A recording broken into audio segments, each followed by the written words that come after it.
So we read the Turnip by the Grimm's brothers, and I can go ahead and give like as quick a summary as I can manage, and then we'll kind of talk about the story. And Sounds good. okay, so the Turnip by the Brothers Grimm. So it starts off with two brothers. One is rich and one is poor, and they're both soldiers. And the poor brother decides that he wants to better himself. So he takes off his red coat and he becomes a gardener and he digs a well and he starts to sow turnips. Now, one of those turnips grew larger and larger and it grew to kind of a monstrous size. And he thinks he tries to consider what to do, and he thinks, well, if he tries to sell it, it will go the same price as any other turnip, and it's not as good for eating as the little turnips. So he decides to take it to the king as a sign of respect. So it fills his cart, and he uses two oxen to carry it to the king or to wheel it to the king, and it's very difficult to do that. And when the king sees that large turnip, he is astonished. Now, he has seen many strange things, but he has never seen something quite like this, and he refers to it as kind of a monster, and he asks, where did you get this thing? Or was this completely by luck? And if so, you are a true child of fortune. And the poor brother denies this. He says he's not a child of good fortune. He's just a poor soldier who has become a gardener.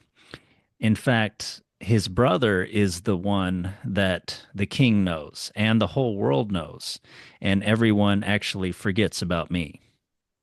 Now the king took pity on him, and he gave him enough gold and lands and flocks to be richer than his brother, whose fortune could not be compared with his at this point.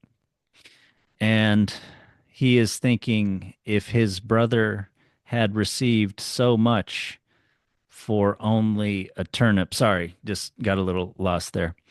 Um, so the brother heard about what's been going on, and he envied the previously poor brother, and he kind of schemed. He was kind of thinking about what he should do, and he got together a bunch of gold and a bunch of other stuff as a present for the king.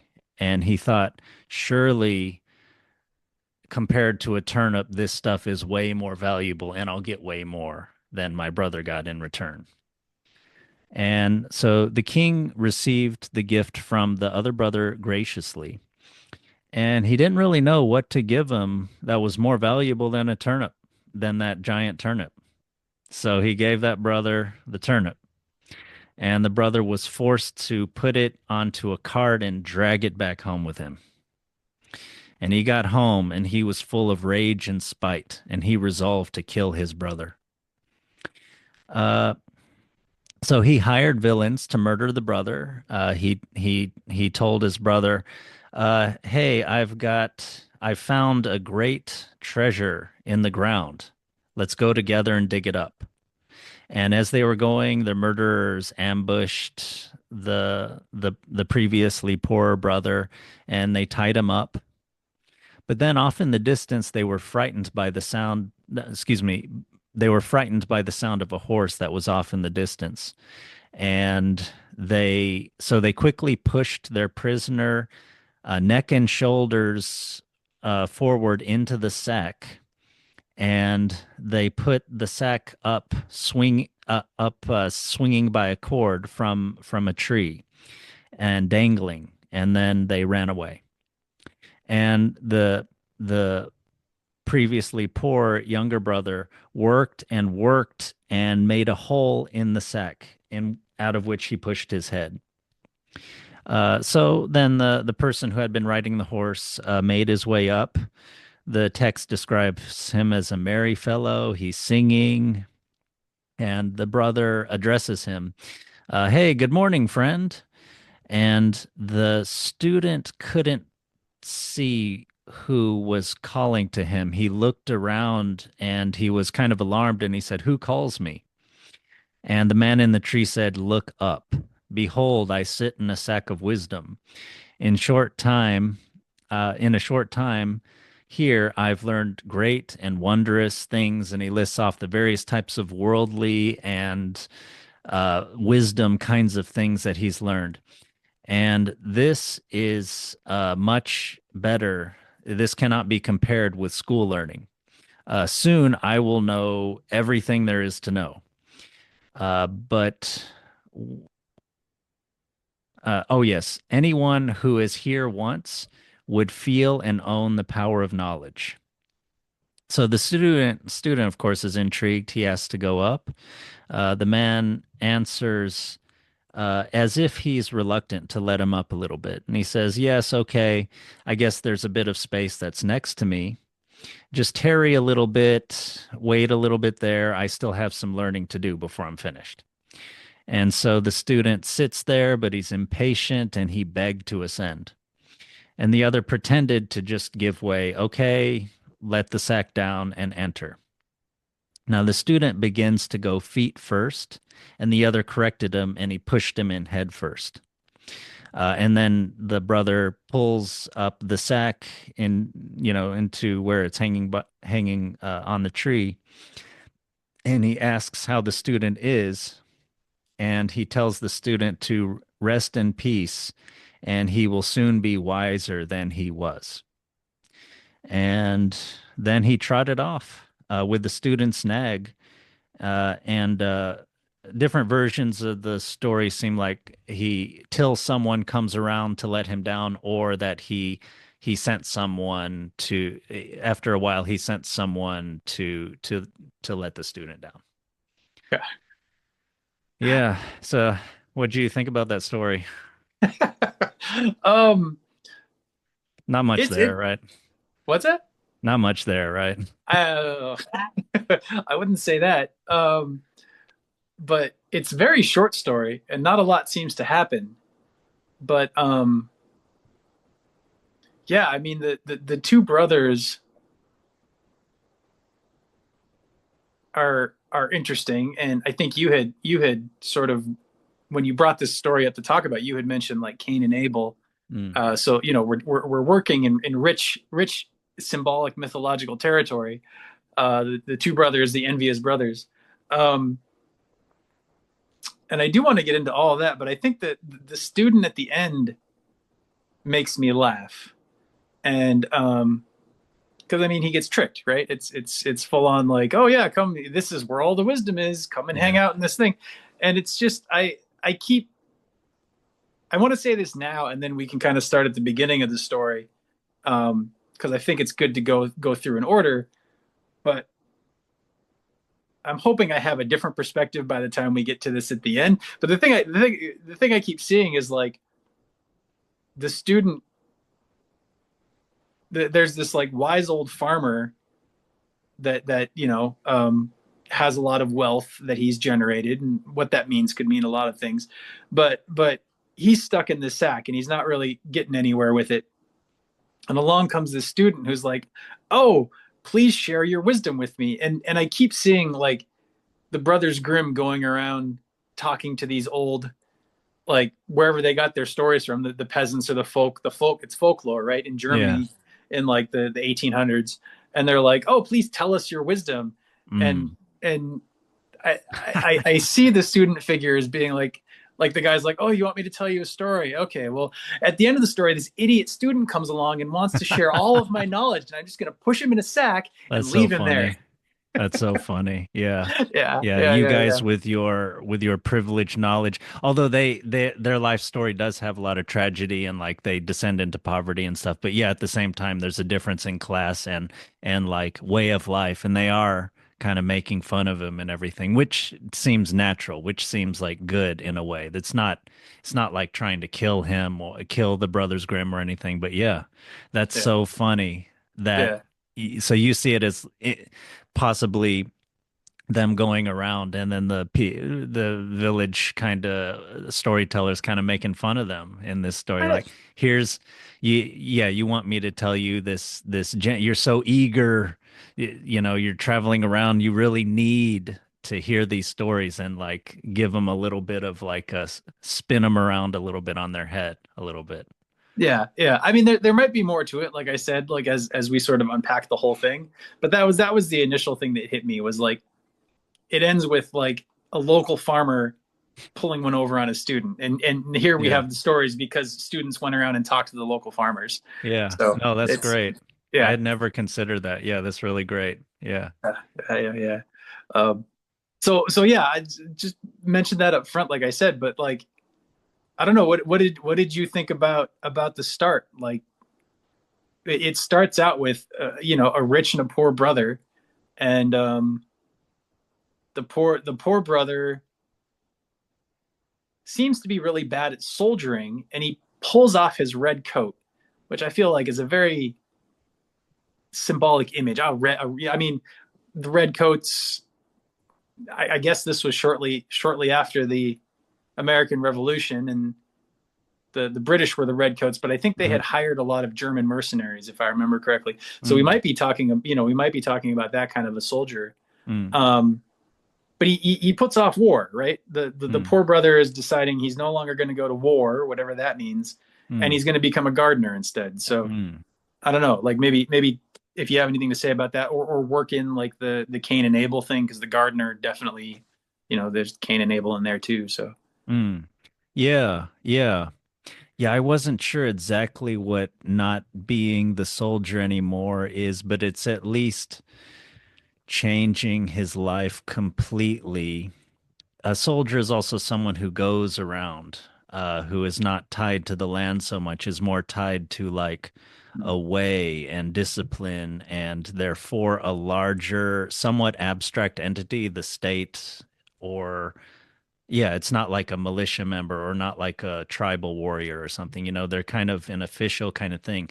And then he becomes a gardener. He's tied to the land, this particular piece of land, and he's going to try to, and they nourish rather than use violence. mm, So it's mm, almost like mm, he becomes the opposite. And one thing I noticed is that at the beginning of the story, we have these two brothers who are both soldiers. So they're the same in some ways, and yet they're the opposite. One is rich, one is poor. This is this seems important. I don't know exactly what this means, but I mean, one thing it could simply mean is that, like in many families, the firstborn son would maybe inherit everything or something, or there were certain things like in the red and the black where, like, if a family had two or three sons, like one would go off into the priesthood, that's the black, one would be a soldier, that's red, and one would inherit the land. I think that was it. Like the first one inherits the property, the second one becomes either soldier, priest, probably soldier. Third one, if they have a third one, becomes a priest, something like that. But mm, either mm, way, yeah. And kind of like Cain and Abel, it's about making your way in the world and how you do it, and also the sibling rivalry that can come up because of that. And like Cain and Abel, I believe the brother who does not emphasize the sibling rivalry is the one who ends up doing well. Although, of course, Abel is killed, so mm. that's not good. But Yeah, he's not ends kind of exactly poorly. successful. But at least, but compared to Cain, he's successful, right? He does not roam the earth with a mark of sin and is just lives a living hell. Hmm. So Yeah, yeah, and I mean, Abel is favored. His sacrifice is favored by God, so he yeah, yeah, definitely that's what. wins some points there. Yeah, exactly. Yeah, and I mean, that's the reason why, right? It's trying to show it's not about the birth order, not about something inherent, but about what you end up doing, right? And sacrificing, and sacrificing is different than like instrumental work or something, right? You're not doing it for the reason exactly of, okay, I'm going to sacrifice, I'm going to get this back from God. So I do X units of sacrifice, I get X units of reward. Okay, that's why I'm doing it. Hmm. Why else Hmm. would I do it? You know. So, Yeah. Yeah. yeah. Yeah. Yeah. I like that the soldiers, the brothers, like one of them is initially one of them, like they're both soldiers, so they're both like they make their money through war. They make their money through combat, regardless of if it's for the state or if it's mercenary work or if it's any kind of like if you're a rich soldier, you're really good at like killing people because you were Right. told to. Right. And if you're a poor soldier, chances are that you're not very good at it. Mm. Um, so that's interesting in and of itself. And there's sort of a like you see there's something you said anyway. There's something about the rich brother, like he's engaging with the world. He's whether it's soldiering and killing or if it's like money and counting and commerce, like there's sort of a outward kind of a thing. And the other Mm. brother that's less successful, he, like you said, he turns to the ground. He starts to cultivate. He starts to kind of um if you see it sort of the same way we were talking about with the Turnip Princess, if you see it as like um all the elements of the story are like a dream, like they're all part of the same person, so to Mm. speak. Like the one that turns to the earth and starts to cultivate the earth and starts to plant Mm. and grow, as opposed to being out in the world trying to take and kill and conquer. There's definitely a like a dichotomy there. Um, so I thought that was pretty cool. And then the one who does so ends up growing this giant turnip that he doesn't have any use for. And like I don't know, I want to go with like I guess I'm cautious of going with the same interpretation from the previous turnip story. But if you're developing these gifts or this self or this sense of being, like his gets really big. Like his tending to himself, his tending to like grow his soil, kind of grow from what's native to him instead of trying to go out in the world and take things. He ends up with this really big turnip, this really like I don't know, enlightened sense of self, or this like good grounded in the earth being, like, and it's bigger than anything, and it's what it's miraculous or whatever. Yeah. It's a blessing or a curse, he can't tell, but he doesn't know what to do with it. Yeah. And I mean, that to me speaks to like if you work to develop spiritually, it can be hard to figure out how to bring that to a marketplace, you know Oh, right. Yeah. you know And this is kind of um, relevant to our situation too. yeah, exactly, the creative growth, the creative expression, tilling the earth, growing the things inside of us. And then we might grow something big, but then how do we get it out to the people? How do we, because the people, if you're good at marketing, you can market crap and maybe people will buy it. I don't know, Yeah. i don't want to Yeah. i don't want to be too defeatist about it, but we've got this soldier brother who's super rich at being a soldier, and this other brother who's not very good at doing that, but he manages to make this giant turnip, you know um so yeah. And then the Cain and Abel thing I thought was really interesting because it's almost like it turns it on its head, because in the Bible story, uh Abel was a shepherd and Cain was the farmer. And so in that one you have, I mean, I don't know if this is just a coincidence or just the symbols not quite mapping, but Mm. it's still fun to play with. Like Mm. the farmer's sacrifice to the Lord in the Bible is not as satisfying as the shepherd's sacrifice of the livestock, the Mm. blood sacrifice. Mm. God likes blood more than God likes vegetables. But here Mm. you have the reverse, right? You've got the soldier that does the killing is successful in the world. He has the finances, but when he goes to the king, he's not very successful. Yeah. Whereas the guy who has put off the red coat, but red blood, killing, death, he's put all that off to just be brown in the earth and grow and do all that thing. He ends up with this thing that he's not sure what to do with, and give it to the king as a mark of respect. Hmm. So if we think of the king as God, because within the compounds of the story, like the king is the sort of higher authority figure, right? Hmm. So the first brother grows this thing and he offers it to the king out of respect. And so the king in this story is very like, I like the king in this story. He seems Yeah. almost kind of like simple or playful, like not Yeah. simple like dumb, but just simple like, Yeah. yeah, like, dude, this is a cool turnip. Like, fucking thank you for bringing me this awesome turnip. Like, I'm gonna put it over Right. here, Yeah, and he's like, not here's a bunch of completely money. instrumental. Yeah. Yeah, yeah. And he seems to recognize the genuineness of the offer. Whereas the other brother comes in and he's like, well, that was just a fucking turnip. Well, I've got money and riches, and like, Yeah. I'm going to give all those to the king and he'll give me. And so it becomes very transactional. So again, we have the like the going out into the world, trying to measure, trying to beat and conquer, versus the sort of internal cultivation. And so he goes with like, oh well, here I have all this stuff, and so you're going to for sure give me a bunch more. And the guy and the king's like, well, I've got this awesome turnip, dude. I don't know what else I could give you. This is amazing. Yeah, Please, like, that's the great. Yeah. That's the way to deal with it. yeah, That's the way to deal with it. And it yeah. gives him a further burden too.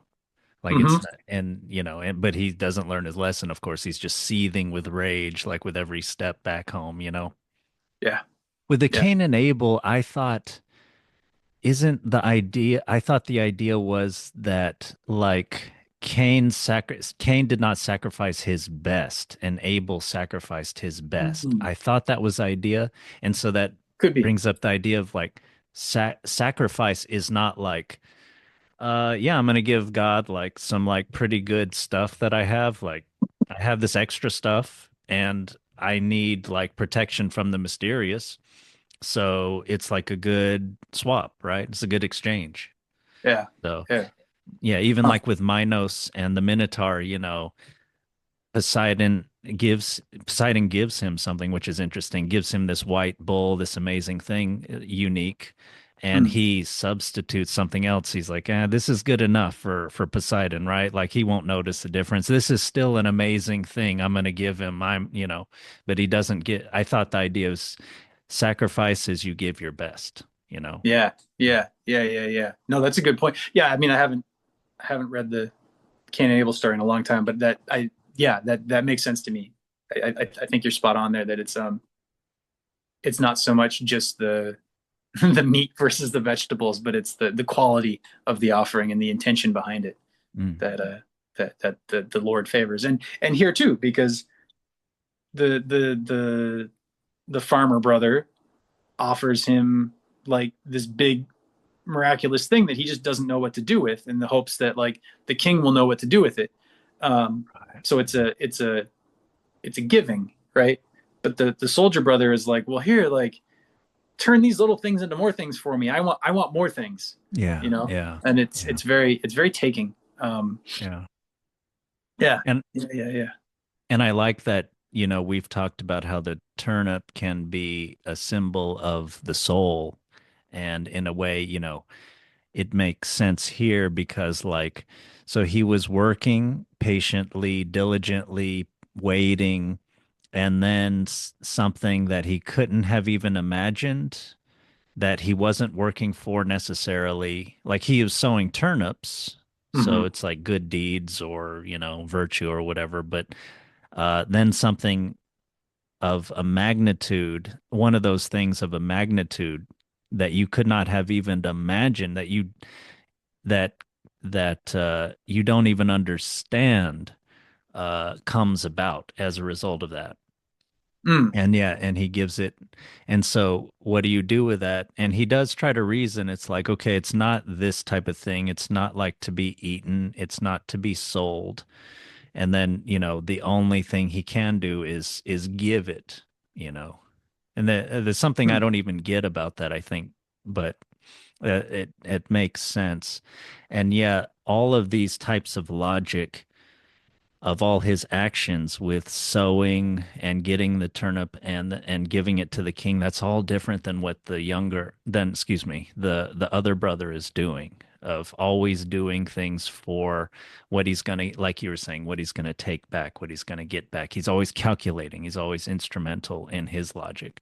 Hmm. Whereas the other brother, yes, he's kind of trying things out and he's working hard and he's virtuous, but yeah, he doesn't actually know what's gonna come out of it. And of course, more and more comes out of it. And Yeah.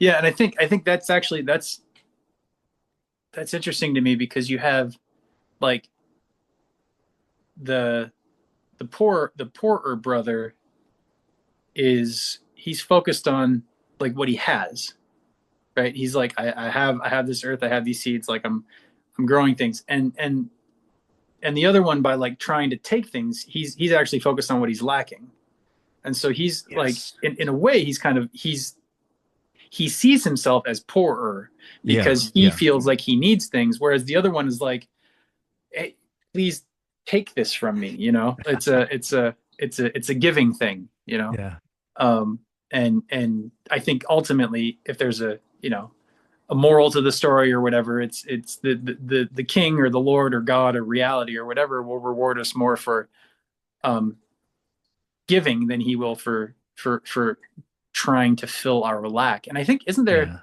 yeah, yeah, um totally. there's a line in the Bible, I think it's the Bible.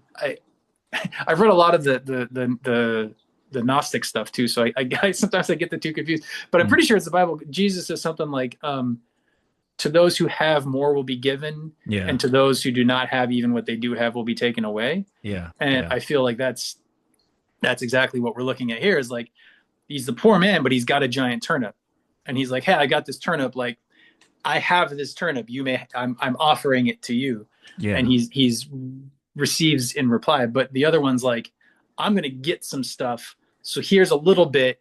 Please give me a bunch more. that's right, yeah. Yeah. Yeah. Yeah, and their orientation is towards God or reality is the opposite. Even though, yeah, one already has so much and one still has very little and is trying, would like to have more. Yeah, the poorer brother looks at the king as someone to give something to. He's Mm-hmm. at least giving him respect, even if you tried to have a cynical interpretation of the story and it's like he's stupid, he doesn't know what he's doing, and he just does something because he doesn't know what else to do, which I think you could say those same lines in like a positive way, actually, as like someone Mm-hmm. who's sort of innocent in a good way, not naive in a bad way. Mm-hmm. But even if you took that cynical interpretation, you cannot say he's not looking at the king as someone to give something to, whereas the richer brother is looking at the king as someone to get something from. Mm-hmm. Mm-hmm. Yeah. Yeah. Very much so.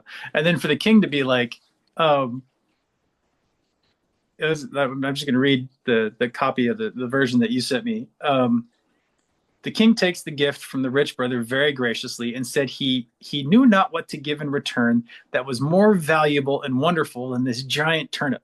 Yeah, yeah, And like again, you could take that cynically, like the king's like, well, you know, screw you, buddy. Like I see what you're doing. You're just going to take this turnip.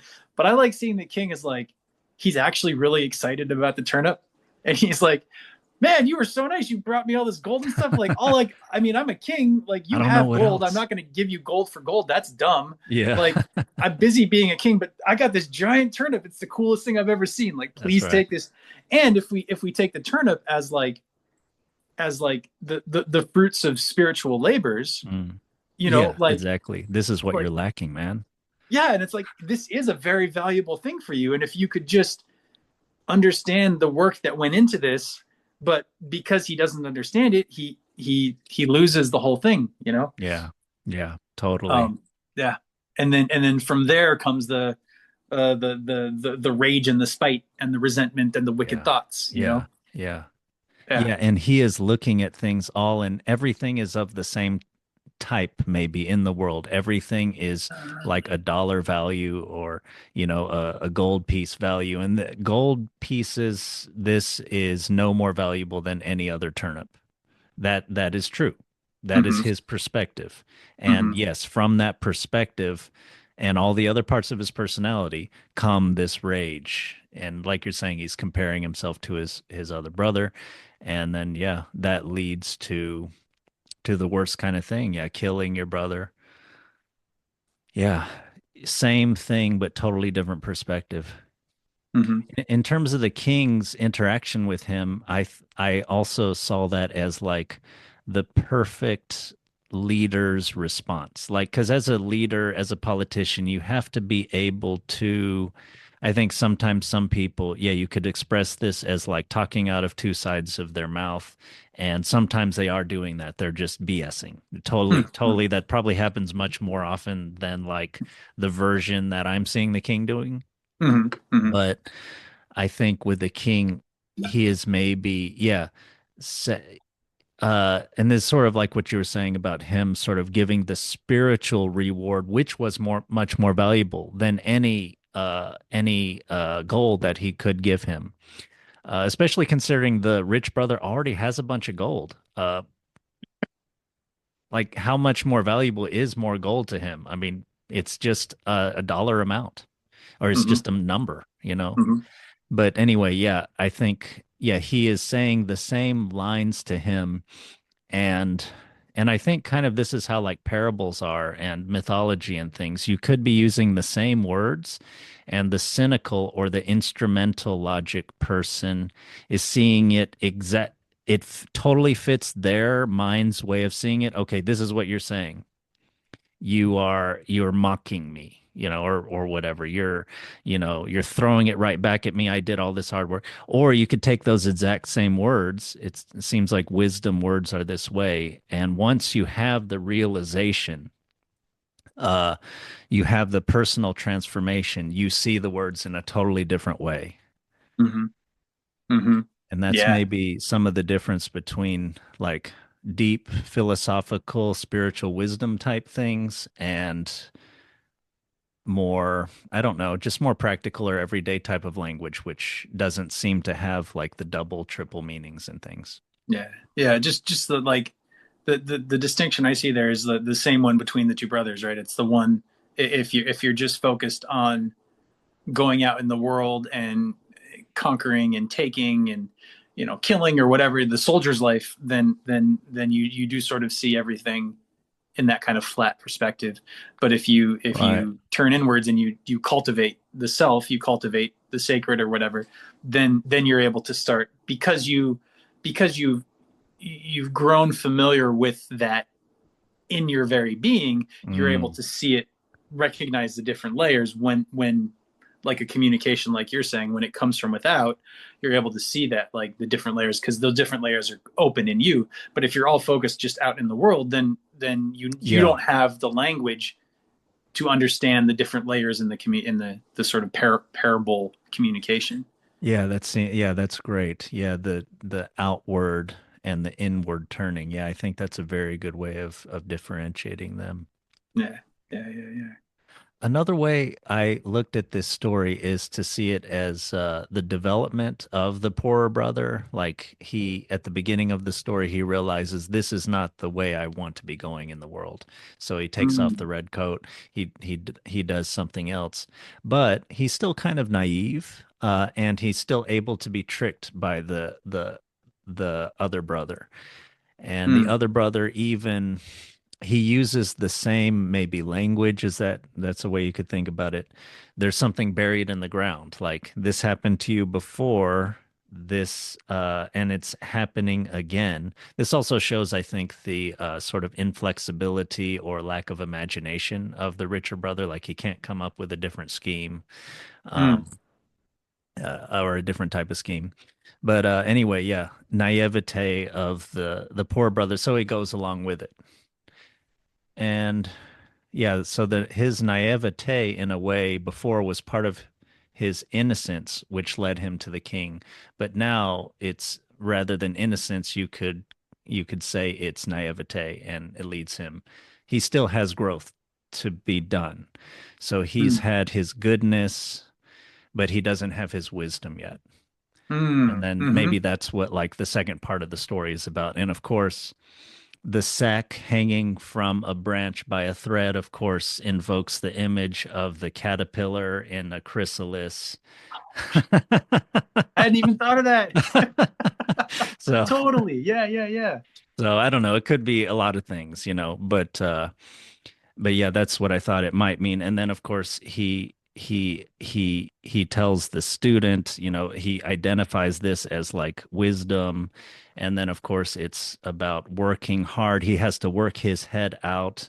And of course he has to be thrown in, which is interesting. He doesn't really choose this path. So you could kind of talk about Mm. how in your innocence slash naivete in life, you are forced into things that end up revealing things to you that develop your wisdom. But it's not necessarily something, this may be like Joseph Campbell's Reluctant Hero or something. Yeah, man. See, this is great. Man. Okay. Well, first I want to say I want to go back to the thing you pointed to just real quick. Um, the like the soldier brother comes and he says, I found a treasure, let's go dig it up. And there's a weird like it's a mix between the two, right? Because you've got the farmer brother that's done the digging. He's used to digging, and you've got the soldier brother that's like got the money and the riches. And so it's almost like the whatever the soldier brother stands for, the king gives him the turnip, and like the lesson of the turnip is go and dig and cultivate. And he takes that in, but it comes out as like totally sideways, as like I'll use this story to Yeah, go to yeah, trick my brother, and that's and right. and and yet it's like there's something in the soldier brother that's telling him like, oh, digging, the idea of digging, of cultivating, of finding riches in the earth Right. instead of going and killing people. Like he gets the message, but he interprets it wrongly, which I think is kind of what you were saying with the parable language is similar to Right. that. Yeah. Yeah. He's always thinking of how he can use stuff, you know? Yeah, It's yeah, like yeah, no yeah. matter what you tell him, he'll take it and use it, like to use others, you know? Like he's Hmm. never, I don't know. I would like to almost someday maybe like write a sequel to this story where after, 50 years of like suffering, the brother finally like starts to learn his lesson or something, but that might not be good literature. But it wouldn't Yeah, be a tragedy, but you know. I mean, if there's a story there, there's a story there for sure. Mm, Um, mm. but yeah, but I also want to just say the sack by the cord in the tree dangling with his head, like that does feel like a butterfly moment, and I Right. did not see that at all. And something that brought to mind for me was and then what you were saying about turning away from the soldiering life to develop goodness but still being naive, and then that naivety ends up trapping him in the sack.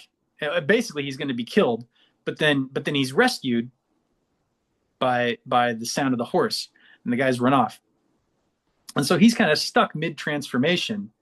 Um, and and the thing that gets him out of it is he takes on the element of the soul of the evil brother. He That's right. learns A how to little trick bit. Yeah. somebody.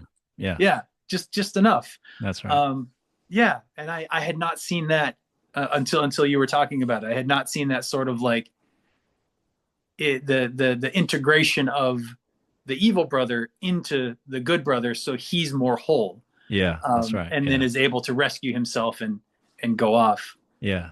Yeah, yeah, yeah, yeah. Yeah. That's really neat. He's good. He at the beginning he's innocent and he's not bad, but then he kind of develops goodness as symbolized by the riches from the king. Hmm. But yeah, he's still not wise. He's still not savvy. And yeah, he's not, yeah, you need to have wisdom and goodness. And when I first read this, I did like a moral judgment of him. Like, why don't you just ask the student to like let you out? He's like a merry, cheerful guy. Although he's scared when he gets called, that might indicate he is also kind of naive and kind of like scared of the world, and he might have just run off. But Hmm. but anyway, I stopped. I think it's good at least to try to not do your moral judgments when you read literature, when you read the story.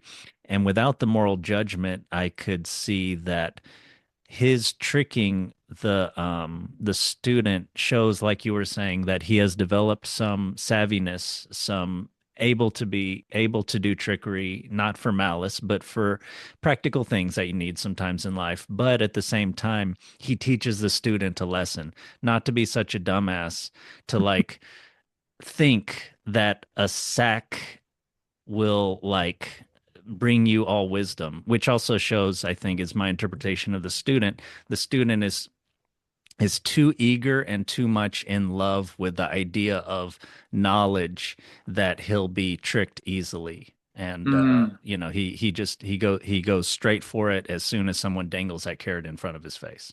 Yeah. So he Yeah. teaches him to he so this little thing, it shows the wisdom of the poorer brother, while at the same time he transmits wisdom Hmm. to the student. And so there's like an economy of language and virtue there, I Yeah. thought. It turns out that was a pretty good sack after all. Yeah, right. Oh, nice. Nice. Yeah. Yes. That's very good. Yes. It Yeah. is sack that's no longer a sack. That could almost be like a Zen koan or something, you know. Yeah. Yeah. Yeah. Because like he promises him wisdom, and he ends up with like the proper kind of wisdom of don't let people put you in sacks and leave you there. That's right. Yes, exactly. Yes, exactly. Oh my. Oh shoot. Oh, Yeah. I thought I had something else to say about that, but I'm spacing at the moment, like about that in particular. Mm. Um, but yeah, did you have anything else or? No, but yeah, I think that was good about, yeah, the sack becomes something else.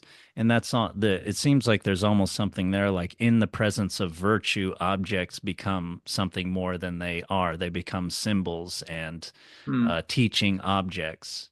And that again, I just keep coming back to the brother of the richer brother, that contrast with him. Objects are just what they give you. And, monetarily or prestige wise, or like ability to hire thugs to like kill your own brother with and stuff. That seemingly that's all that objects are. And you could maybe extrapolate this. This is what soldiering is to him. This is what the red coat is to him. Because soldiering could be about honor and protection and things like that. But for him, it's likely and there's maybe this implication of it, since he's rich and the other brother's poor, and they presumably been doing the same general types of things. There may be a presumption that he's rich at soldiering because of plunder rather than just fighting for the king or whatever, kind of thing. So, Yeah, yeah, a little bit of underhandedness there. Yeah, yeah. yeah, yeah, yeah, yeah, yeah. Huh. Um,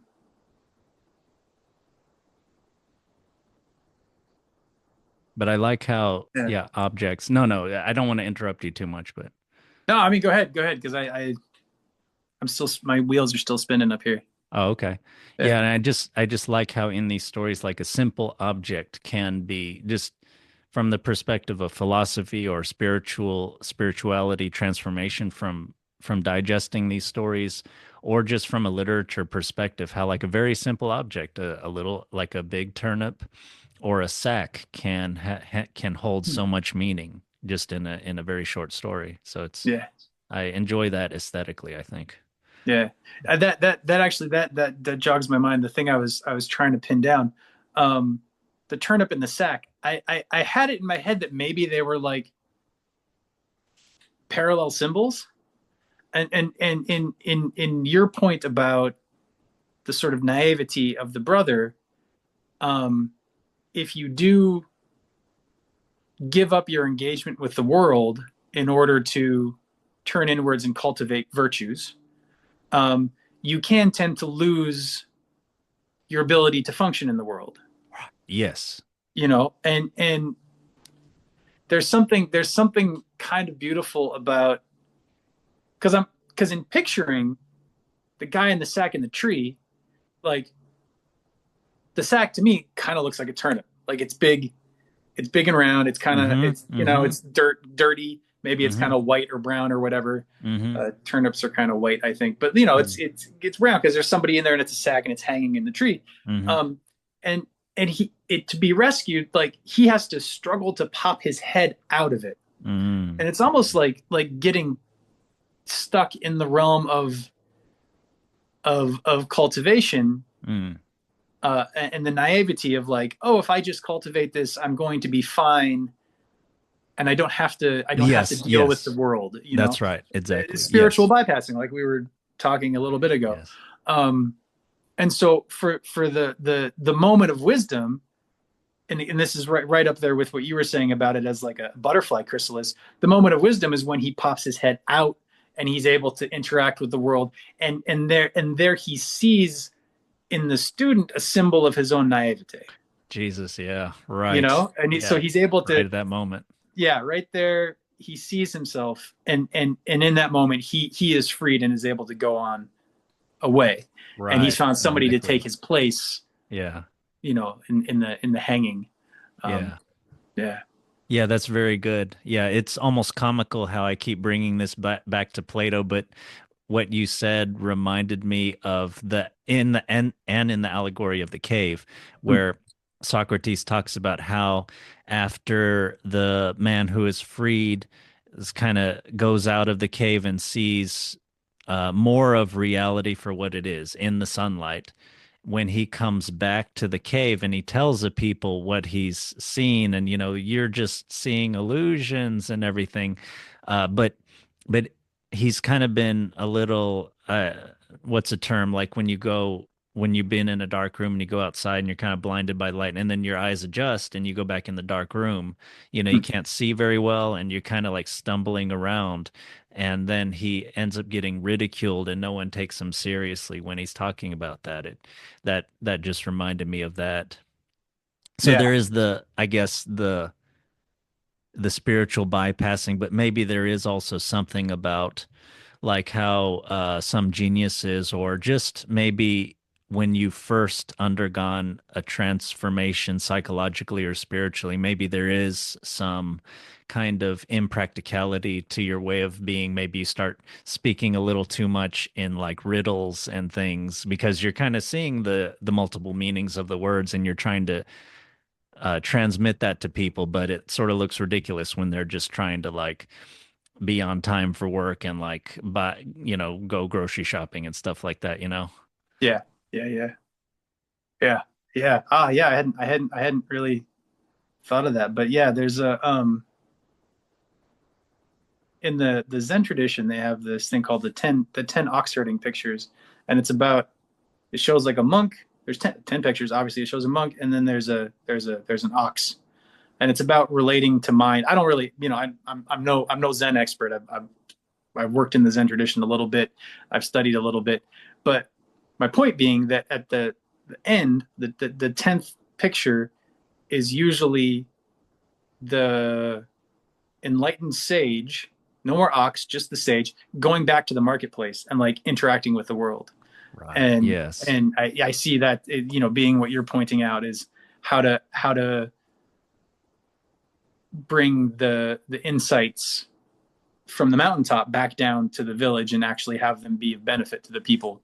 Yeah, that Uh, seems very important. yeah, And yeah, you want to be reminded of that too, and not just bask in the glory of your wisdom and everything. You want to be still, yeah, chop yeah, wood and carry water and like be useful to others, and that would be some adjustment, right? Like there would be some adjustment to try to speak in the language after you've had the radical transformation to still speak in the everyday language and everything, and maybe there'd be some adjustment period. yeah, yeah. And I think there's an element of compassion required there too, because although Right. that's somewhat lacking in this story, because he just leaves the student hung up in the tree.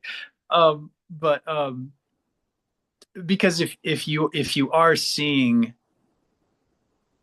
things on multiple levels and other people aren't, you have to actually understand where the other person is and speak to them on a level that they understand in a way that is helpful for them. And you can't do that if you're judging them. You can't do that if you're. Yeah. I don't know if that fits into this story, but it seems still kind of relevant. I mean, he is kind of judging the student. um, do you not feel the wisdom that comes unto thee? Rest there in peace till thou art a wiser man than thou wert. Oh, that was another thing. He uses the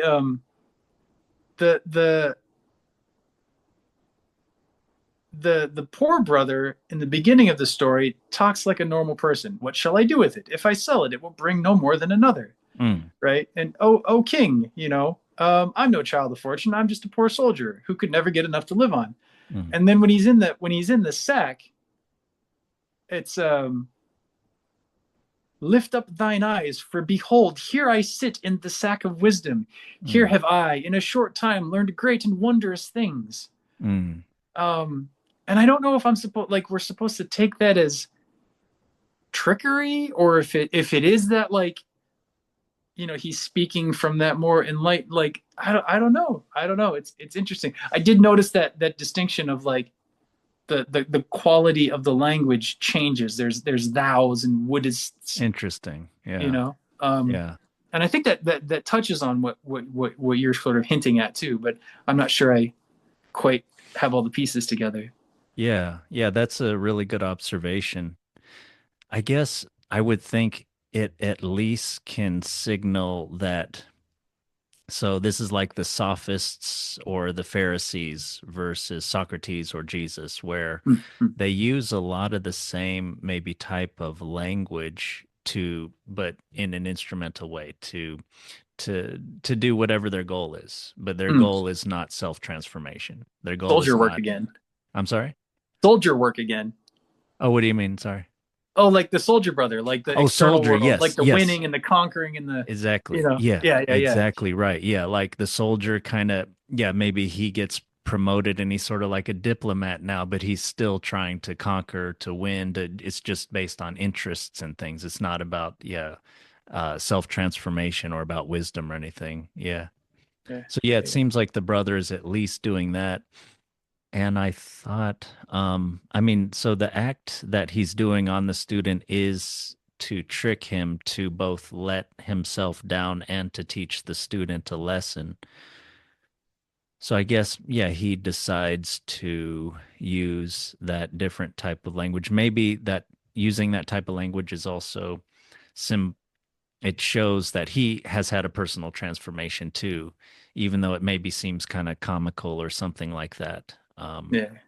Yeah. And it is he speaks like the confidence of the guy in the sack versus the confidence of the guy that meets the king is very different, Right. Yeah, that's you know? true. Right. So he got something out of that sack for sure. Out Right. of, out of being strung up in the tree. Oh, I also wanted to say being strung up in the tree, just as a little mythological aside, like there's a myth of Odin, of the Norse gods.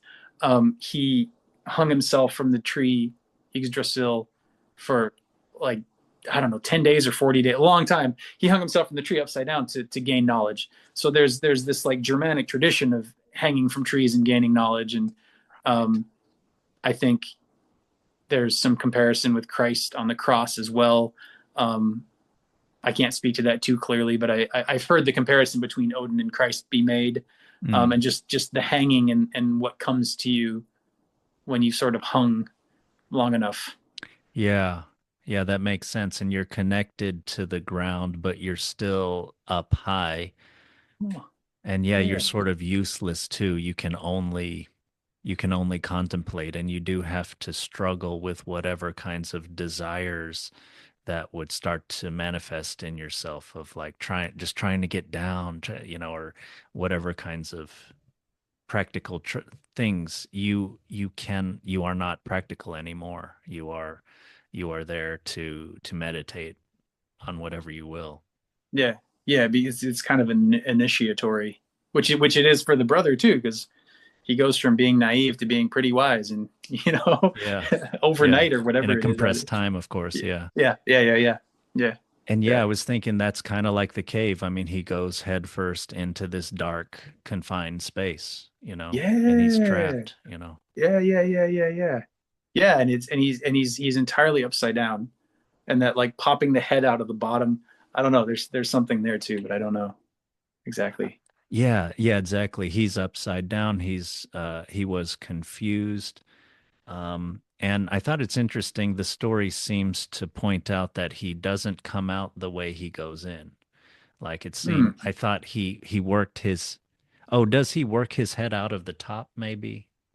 Hmm. I I had it in my thought head it was out of the bottom, but maybe in my not. head too. I thought that could mean, you can't. Self transformation is never like you came out the way you went in. Yeah, yeah, yeah, yeah. No, I don't think it says. It just says, meanwhile, he worked and worked away till he made a hole large enough to put out his head. Oh, so he made a hole. So yeah, I think Oh, it's not like the opening that they did, or maybe they sewed it up or something. But any anyway, he is yeah. working. He does make his own way out of the hole. So Yeah, he has to struggle. He has to struggle. Just like with butterflies, like you have to struggle to yeah. get out. Otherwise you don't ever make it, you know. Yeah, right. Yeah, they do have to struggle, right? Like if you let them out, they wouldn't be strong enough to fly away or something like that. I've heard that. Anyway, it Yeah. works for a metaphor. So Yeah, yeah, yeah. Yeah, I'm not sure exactly what it is that it causes problems with, but I have heard that too, that if you yeah, help them then they die basically because they can't the struggle, something about the struggle brings them to life. yeah, Uh, yeah. yeah, which I can relate to personally. Yeah, completely. I mean, yeah, I do feel I still wonder if suffering is necessary, but I feel like I don't know. It's hard to imagine a life without suffering that has much growth to it, honestly. Like Hmm. it is Hmm. really hard. Yeah, yeah, So without the suffering, are you really, really struggling? Like are you really struggling on multiple fronts at the same time? yeah, yeah. Are you going to grow? I mean, even like physical exercise, like you're tearing the muscle and then it's coming back stronger. Yeah. Yeah, So exactly. but you also, I think well, now I feel like I'm getting too philosophical here, but you can also suffer too much, obviously. Yeah, You can do yeah. it unnecessarily and or do it in a way to sort of escape something that is necessary. If there's something that you need to struggle with and you refuse to do it, then you're kind of suffering unnecessarily because Yeah. it's still Yeah. getting at you. Yeah. Yeah. Yeah, right. So Yeah. yeah. Well, anything Well, else about this story you wanted to um, think about? no, I don't think so. I mean, there's still kind of the question of the student, but I think for now I'm fine to just leave it with sort of he becomes sort of the image of naivety, the replacement for the brother in the sack, Yeah. um, Yeah, I and the think brother so is too. able to like come out of that place that he feels stuck in. Yeah. Um, because he does feel pretty stuck up until that point of just sort of like, well, I don't want to be a soldier. Well, I grew this big thing, but I don't know what to do with it. Well, I'm rich, but my brother wants to go, so we're just going to go with him. And then like he starts taking some initiative finally at the end, and works himself free.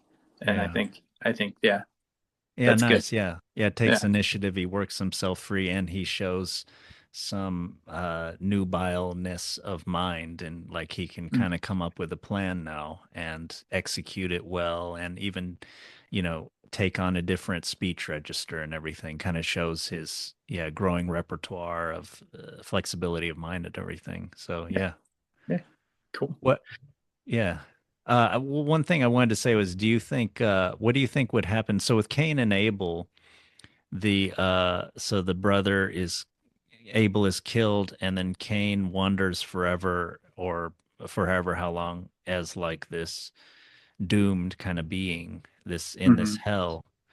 I guess in this story you could just say, well, it's a little more lighthearted, and so it shows what it shows us. But I was sort of wondering what you think is the ends up happening with the brother the two Mhm. brothers, I guess the more wise one just won't be tricked again. And like you said, he has more ability to kind of make his way in the world now. And he can Yeah, presumably kind of, in a practical and spiritual ways, kind of go on and he's mature now. Like he's, yeah, I wonder what's happening with the other brothers. I guess he just goes on and just kind of keeps trying to get all that he can in the world, and but he maybe has more and more resentment and kind of ends up like in some kind of dark place as like such people would. yeah. I don't know. That sounds pretty hellish. Right, Resentment's exactly. a monster. I don't know. You said earlier you were getting this sort of hint of like telling the story of the older brother, and I was thinking about that, and like the first thing that popped to my head is of him like falling into a pit somewhere and like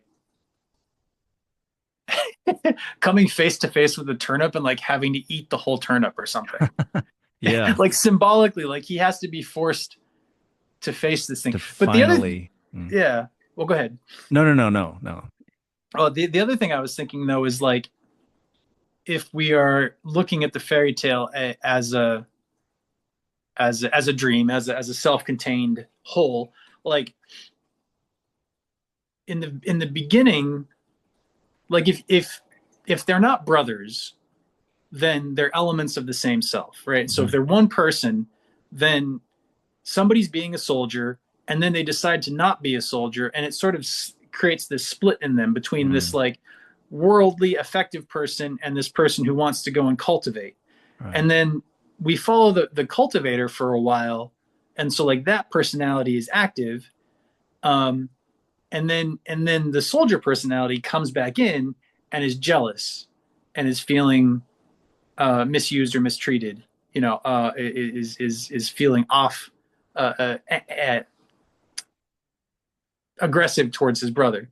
And so if they're both elements of the self, like they're unified in the sack, right? Because that's where the naive part takes on the knowledge of the more conniving part. Mm, And mm. so at that point, there is no soldier brother as a metaphor, Yeah, and he yeah, disappears from the story at that point too. yeah, So yeah. at that point, the split that started when the poor brother decided to become a farmer is Right. healed in the darkness and then is let free from the darkness by the student, by the image of himself as naive, and is able to grow and then take the horse and go on his way.